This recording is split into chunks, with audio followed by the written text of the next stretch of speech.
अस्सलाम वालेकुम। इस वीडियो में मज़ीद आज जो डिस्कस करने लगे हैं वो ये जो दूसरा ऑब्जेक्टिव है इसके, जैसे कि फोर्थ नंबर ऑब्जेक्टिव है जहाँ पे हमने लास्ट टाइम छोड़ा था, to ensure the water security, food security and energy security of the country.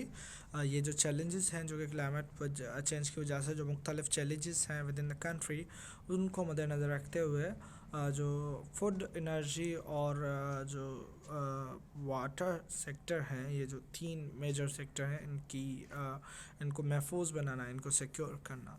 उसके बाद है कि ज़ाहिर बात है जब क्लाइमेट चेंज होता है तो फिर एक्सट्रीम जो है ना वेदर इवेंट्स वो होते हैं, एक्सट्रीम वेदर इवेंट अक्का होते हैं। तो फिर उनको जो है ना, जैसे कि एक्सट्रीम ड्राउट आ जाए या फ्लड्स आ जाए, जैसे कि पाकिस्तान को फ्लड्स ने हिट किया था इन 2010 एंड 11। तो इनको जो है ना, अगर आपकी पॉलिसी ये भी बताती है कि जो उससे जो रिलेटेड रिस्क है उसको मिनिमाइज़ करना, जितने भी एक्सट्रीम वेदर इवेंट्स हैं उनके रिस्क को मिनिमाइज़ करना, और कैसे करेंगे वो ये पॉलिसी बताती है। उसके बाद है to strengthen inter ministerial decision making and coordination mechanism on climate change. जो मतलब कि एक ऐसा मैकेनिज्म बनाना कि जितनी भी क्लाइमेट चेंज से रिलेटेड चीज़ें हैं उनको कोऑर्डिनेट किया जा सके, मतलब जितने भी मिनिस्टर्स हैं, मतलब ओवरऑल द कंट्री। तो ऐसा मैकेनिज़्म बनाना कि क्लाइमेट चेंज के ऊपर जब बात की जाए तो वो सारे के सारे मिनिस्टर जो है एक तरह से उसमें अपना कोऑर्डिनेशन उसमें कोऑर्डिनेट करें, उसको उसकी जो फर्दर पॉलिसी है उसको उसके हवाले से गाइडलाइन करें। और एक तरह से जो डिफरेंट मिनिस्टर, ज़ाहिर बात है कोई वाटर सेक्टर का होगा, कोई एनर्जी का होगा, कोई किसी और सेक्टर का होगा, तो उन सब को एक तरह से इंटीग्रेट करना, शामिल करना टुवर्ड्स द क्लाइमेट पॉलिसी, वो भी इसका हिस्सा है। सही है। और इंटर मिनिस्ट्रियल डिसीजन मेकिंग को जो है ना वो स्ट्रेंथन करना, ये भी इसका हिस्सा है। अच्छा, उसके बाद है सातवें number two facilitate use of opportunities particularly financial available both nationally and internationally, कि जो जितनी भी अपॉर्चुनिटीज़ नेशनली या इंटरनेशनल लेवल पे मिल रही हैं, स्पेसिफ़िकली के फाइनेंस से रिलेटेड हैं जितनी भी, उनको प्रॉपर्ली फैसिलिटेट करना और उनका इफ़ेक्टिव यूज़ करना। और ये पॉलिसी मज़ीद ये भी बताती है कि अप्रोप्रिएट इकोनॉमिक इंसेंटिव्स जो है वो यूटिलाइज़ करना फॉर द क्लाइमेट चेंज, लेकिन एक तरह से उस चीज़ को बढ़ाना पब्लिक एंड प्राइवेट सेक्टर में, कि उनको एक तरह से आमादा करना कि वो फंडिंग करें और उनकी फंडिंग को इनकरेज करना, उनकी जो एफ़र्ट्स हैं उनको इनकरेज करना, ताकि जिससे कि वो ज़्यादा जो है ना वो ज़्यादा से ज़्यादा फाइनेंसिंग करें towards adaptation measures in the climate change, या मिटिगेशन मेयर्स भी हो लेकिन ज़्यादातर टुवर्ड्स एडाप्टेशन मेयर्स। और to enhance the awareness skills and institutional capacity of relevant stakeholders. अब शराकत दार जिसको कि हम स्टेक होल्डर कहते हैं, वो लोग भी होते हैं, इदारे भी होते हैं, और आम जो पब्लिक है वो सब होते हैं। तो मतलब मेजर तौर पे तो इन सब की जो अवेयरनेस है उसको इंक्रीज़ करना, उनकी स्किल्स को बढ़ाना और इंस्टीट्यूशनल कैपेसिटी जो है ना उसको भी बढ़ाना। अब ये बहुत ही बड़ी बात है। अब ये तो तकरीबन अचीव होने से रही, और अभी ज़ाहिर बात है 2012 की पॉलिसी अभी जब 2020 में मैं डिस्कस कर रहा हूँ तो स्पेसिफ़िकली कि क्लाइमेट के ऊपर क्या काम किया गया, तो इस सच कोई है ही नहीं इतना। तो ये जो इतना बड़ा ऑब्जेक्टिव आपने डाल दिया, enhance awareness skill and institutional capacity के हालात ये हैं कि इनसे मिलों के एफ्लुएंट ही जो है इनसे कंट्रोल नहीं होते। तो ये जो इंस्टीट्यूशंस हैं वो आगे जाके क्लाइमेट चेंज के ऊपर क्या बड़े जो इनिशिएटिव्स और जो है ना वो बड़े कोई इनकलाब लेके आ जाएंगे। तो ये तो सिर्फ पॉलिसी की पॉइंट तक बात सही है। जो 9th पॉइंट है कि स्किल्स बढ़ाना, अवेयरनेस बढ़ाना, इंस्टीट्यूशनल की जो कैपेसिटी है, जो भी है, जैसे कि हमारे पास जो अपेक्स बॉडी है वो इन्वायरमेंटल प्रोटेक्शन एजेंसी है, उनकी कैपेसिटी बढ़ा देना। तो well let's pray for that कि होपफुली ऐसा हो। उसके बाद ये कि प्रमोट करना कंजर्वेशन ऑफ नेचुरल रिसोर्सेज, इस चीज़ को प्रमोट करना। और ये तो बेसिकली हर चीज़ को जो है ना हर चीज़ का ऑब्जेक्टिव होना चाहिए कि जो नेचुरल रिसोर्सेज है ना उनको कंजर्व किया जाए, उनको सही तरीके से इस्तेमाल किया जाए, उनको बेहतर तरीके से इस्तेमाल किया जाए, उनको एक्सप्लॉइट ना किया जाए। ये हर किसी पॉलिसी का हिस्सा है। और बेसिकली क्लाइमेट चेंज जब स्टार्ट होता है ना, तो आप देखें कि ये एक तो ब्रॉडर लेवल पे बड़ी बड़ी इंडस्ट्रीज़ हैं, बड़े बड़े ममालिक हैं। आप फिर चले जाएं बिल्कुल ब्रॉडर लेवल पे तो बड़े ममालिक हैं, जैसे कि चाइना, यूएसए, दोनों के दोनों सबसे ज़्यादा मेजर कंट्रीब्यूटर हैं ग्रीन हाउस गैसेस में, कि जिसकी वजह से ग्रीन हाउस इफेक्ट हो रहा है, फिर ग्लोबल वार्मिंग और फिर क्लाइमेट चेंज हो रहा है। तो ये जो क्लाइमेट चेंज के जो मेजर हैं वो ये दो कंट्रीज़ हैं। लेकिन आप अगर उससे छोटे पे चले आएँ तो हम मैं और आप या जितने भी और लोग हैं, अगर ये रिसोर्सेज को सस्टेनेबल तरीके से यूटिलाइज़ करते हैं और इसको इफ़ेक्टिव वे में यूज़ करते हैं, तो फॉर द फ्यूचर जनरेशन हमारे पास बहुत ज़्यादा रिसोर्सेज और भी अवेलेबल होंगे। अगर हम इनको ओवर एक्सप्लॉइट करेंगे, मिसाल के तौर पे अगर मुझे कहीं पे जाना है तो मैं पैदल जा सकता हूँ, लेकिन मैं यहाँ पे बाइक यूज़ कर रहा हूँ, तो again this creates a problem कि जब बाइक यूज़ होगी तो it produces carbon dioxide, and then that is the evil that is causing the climate change. Okay, and there are other gases as well, but mostly आप देखें transportation sector से भी ये निकल रही है वो। तो नेचुरल रिसोर्सेज की कंजर्वेशन करना फ्रॉम छोटे से छोटे लेवल से लेके towards the apex level, up जो है ना, आप ये समझ लें कि सुपीरियर लेवल तक जो है ना वो that is the objective of this policy. अच्छा, उसके बाद मैं आपको यहाँ पे बता दूँ कि मैं सिर्फ यहाँ से आपको जस्ट एक तरह से वो थोड़ा सा नुआव करा देता हूँ कि क्लाइमेट चेंज जो एडाप्टेशन ये जो पॉलिसी सजेस्ट करती है, तो वो कौन से सेक्टर में एडाप्टेशन मेजर से सजेस्ट करती है। वाटर रिसोर्सेज में, एग्रीकल्चर एंड लाइव स्टॉक में, ह्यूमन हेल्थ में, फॉरेस्ट्री में, बायोडाइवर्सिटी में, और जितनी भी और जो वल्नरेबल इकोसिस्टम है उनमें ये एडाप्टेशन मेजर सजेस्ट करती है। अब इस पॉलिसी को मैंने इतना डीप तो नहीं पढ़ा, लेकिन जितना मैंने फिर भी यहाँ तक भी गया, मैंने इन पॉलिसी के ये जो छोटे छोटे नुकात हैं इनको भी मैंने किया। तो ये वैसे तो डिफ़ाइन नहीं करते कि एडाप्टेशन क्या है, एडाप्टिव मेजर्स कौन से होते हैं और कैसे लिए जाते हैं। ये सिर्फ जनरली जो है ना वो चीज़ों को उसने हेडिंग तो वही है कि क्लाइमेट चेंज एडाप्टेशन, फिर नीचे लिखा है वाटर रिसोर्सेज, फिर पॉलिसी मेजरमेंट, तो ऐसे लिखा हुआ है और अंदर पता नहीं क्या लिखा हुआ है। लेकिन ये है कि हाँ, इन्होंने बेसिक सही रखा है कि देखिए ये जो सेक्टर है ना, एग्रीकल्चर और लाइव स्टॉक और ह्यूमन हेल्थ है, और ये यहाँ पे आप एडाप्टिव मेयर कर सकते हैं, यहाँ पे मिटिगेशन मेयर नहीं हो सकते। मिटिगेशन मेयर मतलब उस चीज़ को कंट्रोल करना, लिमिट करना, उस चीज़ को ख़त्म करना, इस तरह के मेयर्स लेना ना, उसको मिनिमाइज़ करना। और एडाप्टिव मेयर ये होता है कि जो चीज़ें आएंगी, क्लाइमेट चेंज होगा, फ्लड आएंगी, तूफ़ान आएगा, तो फिर कहाँ कहाँ पे हमें बेहतरी चाहिए, हमें एग्रीकल्चर सेक्टर में चाहिए बेहतरी, कि हमारा एग्रीकल्चर सेक्टर तैयार हो कि अगर कोई फ्लड आती है तो भी हमारे पास उसको लड़ने के लिए मैकेनिज़्म हो। अगर हेल्थ के ऊपर कॉन्सिक्वेंसेस आते हैं तो उसके हवाले से भी हमारे पास ऐसा सिस्टम बना हुआ हो।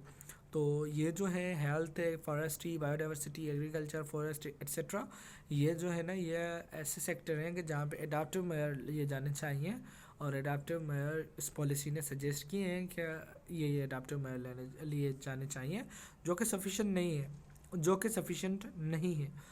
उसके बाद है क्लाइमेट चेंज मिटिगेशन। अब क्लाइमेट चेंज मिटिगेशन की जब बात आती है तो यहाँ पे ये अगेन बताता है कि क्लाइमेट चेंज मिटिगेशन मतलब आपने कहाँ पे जो है ना वो मिटिगेशन मेजर करनी है। यहाँ पे मैं आपको थोड़ा सा क्लाइमेट चेंज मिटिगेशन में दिखा देता हूँ, आपको थोड़ा सा क्लियर हो जाएगा। इस पॉलिसी को आप डाउनलोड भी कर सकते हैं कहीं से भी, गूगल से। मतलब आप देखेंगे क्लाइमेट चेंज मिटिगेशन की बात आती है तो ये क्लाइमेट चेंज मिटिगेशन को अगेन यहाँ पे डिफाइन नहीं कर रहा, लेकिन ये जो सेक्टर्स हैं जैसे कि एनर्जी का है, इंडस्ट्री का है, और उसके अलावा ट्रांसपोर्ट का है, कम्युनिकेशन का है, टाउन प्लानिंग का है, तो इन सब में इसने अपने जो है ना पॉलिसी में सजेस्ट किए। अच्छा, तो ये यहाँ पे कह रहा है कि पाकिस्तान क्लाइमेट चेंज मिटिगेशन में क्या कहता है कि Pakistan GHG emissions are low compared to international standard, कि पाकिस्तान में तो कोई ग्रीन हाउस गैसेस की एमिशन इतनी ज़्यादा नहीं होती है। 2008 के हिसाब से जो पाकिस्तान की जो टोटल ग्रीन हाउस एमिशन थी वो 310 मिलियन टन थी, और उसमें से 54% जो CO2 है, CH4 36% है, और इक्विवेलेंट CO2 इक्विवेलेंट।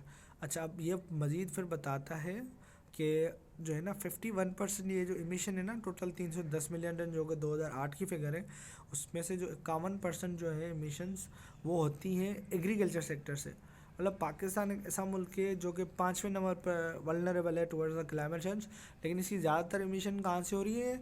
ज़रात से हो रही है, लाइव स्टॉक से, जानवरों से और एग्रीकल्चर से 51%। और अपना उसके बाद है अपना फॉलोड बाय द 51% हो रही है एमिशन फ्रॉम द सॉरी यहाँ पे मैं आपको एक मिस इंटरप्रेट कर दिया। 51% एमिशन जो हो रही हैं वो हो रही हैं एनर्जी सेक्टर से, 51% हो रही हैं, और 39% हो रही हैं एग्रीकल्चर से। तो 39% भी एग्रीकल्चर से होना, ये भी बहुत ही ज़्यादा कोई मतलब बहुत ही ज़्यादा बड़ा नंबर है। मतलब ज़रात वगैरह जितने में वहाँ से 39% हो रही है, और एनर्जी सेक्टर से 51%। अच्छा, इंडस्ट्रियल प्रोसेसेस जितने भी हैं उनसे सिर्फ 6% हो रही है। अच्छा ये बताऊँ, और ये जो रिपोर्ट है इवन ये तो national economic and environment development survey से पहले की है, तो इसकी कोई ऑथेंटिसिटी इतनी ज़्यादा है नहीं, लेकिन इंडस्ट्री को इन्होंने बस मैं एक दो रिपोर्ट पढ़ी भी है, मुझे यहाँ पे अब बताना, मतलब मैं आपको एक अपनी जो रिमार्क्स हैं लिटरेचर रिव्यू का वो दूंगा कि इनकी जो रिपोर्ट्स हैं वो बहुत ही ज़्यादा आउटडेटेड है और बहुत ही ज़्यादा एक ही तरह की, मतलब कि उसमें ये 6% दिया है ना इंडस्ट्रियल प्रोसेसेस को। अब इंडस्ट्रियल प्रोसेसेस में पता नहीं कितनी सारी इंडस्ट्रीज आ जाती हैं, वो सिर्फ 6% रिस्पॉन्सिबल हैं कार्बन डाइऑक्साइड की इमिशन में, मतलब बहुत ही ज़्यादा कम है।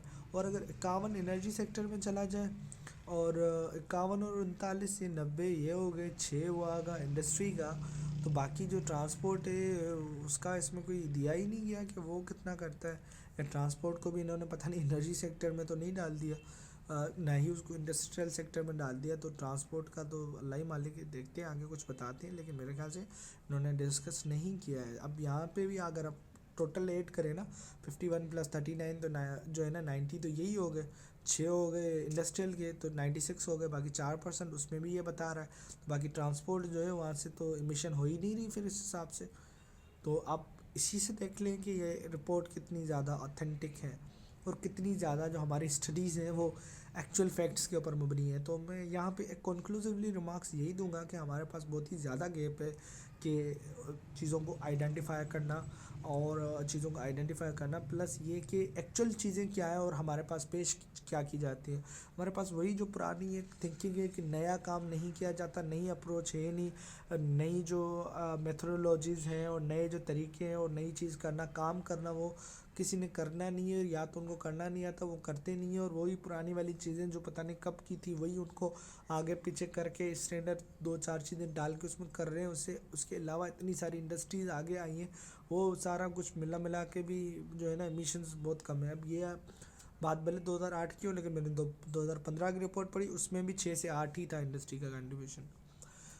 अच्छा, बताना ये था कि climate change mitigation energy sector, क्योंकि एनर्जी में सबसे ज़्यादा जीएचजी होती है, तो यहाँ पे अगर आप मिटिगेशन मेयर इंट्रोड्यूस कराएंगे, वो चाहे आप फ़िल्टर कोई यहाँ पे आप बोलेंगे आपने जो है ना आपकी लिमिट है जो नेशनल इन्वायरमेंटल क्वालिटी स्टैंडर्ड है उनसे आपने एक्सीड नहीं करना, तो आप मिटिगेशन मेयर जाके कहाँ पे करेंगे? आप जाके एनर्जी सेक्टर में करेंगे कि आपको जो है ना कम से कम CO2 जनरेट करनी है, आपने अपनी टेक्नोलॉजी को इम्प्रूव करना है। और फिर पॉलिसी मेयर्स जैसे कि यहाँ पे बताता है कि हाइड्रो पावर जनरेशन को प्रमोट करेंगे, नेगेटिव इम्पैक्ट जो है इन्वायरमेंट से उसको पहले स्टडी किया जाएगा हाइड्रो पावर से रिलेटेड। फिर डेवलपमेंट को, रिन्यूएबल एनर्जी के डेवलपमेंट को जो है ना वो जो है ना इम्प्रूव किया जाएगा। तो बड़े ही एनर्जी सेक्टर में बड़े इम्प्रूवमेंट आएंगे, लेकिन इम्प्रूवमेंट तो आएंगी, तो ये जो कोल पावर प्रोजेक्ट चल रहा है, तो फिर ये कौन सी रिन्यूएबल एनर्जी है? ये इतना बड़ा ब्लॉक के ऊपर काम हो रहा है, ये जो इसके जो माहौल के ऊपर जो इफ़ेक्ट्स होंगे डिज़ास्ट्रस, तो ये तो बाद में भी ज़्यादा पता चलेंगे। एक तो पहले से हम 5वें नंबर पे हैं टुवर्ड्स वल्नरेबल कंट्री, और 5वें नंबर पे ये नहीं कि हमने नंबर 1 पे पहुंचना है, ये तो पहले से हमारे लिए बहुत ही बड़ी जो है ना वो एक तरह से एक है मसला बहुत ही बड़ा। और दूसरा ये कि ऐसा नहीं है कि अब पूरा का पूरा पाकिस्तान जो है ना वो कोस्टल लाइन उसके साथ ही साथ है, तो ऐसा हमारे कोस्टल लाइन टच करती है कोई 1050 किलोमीटर, उसके बाद भी हम 5वें नंबर पर हैं, और ना ही कोई हम किसी जजीरे पे ले रहे हैं कि चलो हम 5वें नंबर पर हैं, सही है। हम तो बिल्कुल एक तरह से एक ऐसी कंट्री है, लैंड लॉक्ड भी नहीं है जो, लेकिन उसका सफिशेंट हिस्सा जो है वो लैंड के ऊपर है। तो ये काफ़ी सारे इश्यूज़ हैं, और पॉलिसी तब तक इफ़ेक्टिव नहीं होती जब तक वो ग्राउंड रियलिटीज़ के ऊपर बेस ना हो। और उसमें वो सारे कंसर्न ऐड न किए जाए। लेकिन एटलीस्ट कि चलो ये है, बेहतर है कि हमारे पास एक क्लाइमेट चेंज पॉलिसी है। तो उसके जो ऑब्जेक्टिव थे, जो कि यहाँ पे मैंने इनिशियली डिस्कस किए, जो कि 10 ऑब्जेक्टिव थे कि आपने जो है ना वो अवेयरनेस इंक्रीज़ करनी है, और आपकी जितनी भी डेवलपमेंट है वो उसमें क्लाइमेट चेंज पॉलिसी को मेन स्ट्रीम किया जाए। मिनिस्टर जो हैं वो जब भी इंटर मिनिस्ट्रल जब भी मीटिंग हो और उसमें अगर क्लाइमेट का है तो उनमें सबका कोऑर्डिनेशन हो। और जेंडर बेस्ड यहाँ पे इसमें चीज़ें हैं कि जेंडर को इंक्लूड करना, जेंडर को जो है ना उनकी उसकी पार्टिसिपेशन को इंक्रीज़ करना, और उसकी जो ज़ाहिर बात है एडाप्टिव जो टेक्निक्स हैं उनको जो है ना कंसीडर करना, और नेशनल इंटरनेशनल लेवल पे जितनी इमदाद मिलती है उसको समेटना, और फिर उसके ज़रिए बेहतरी लाना। बहरहाल we can hope for this कि बेहतरी की तरफ जाएंगे, और ये पॉलिसी बहरहाल एक हिस्सा है overall environmental laws and regulation का। और हम सबको ये पता होना चाहिए कि हमारी क्लाइमेट चेंज पॉलिसी क्या है।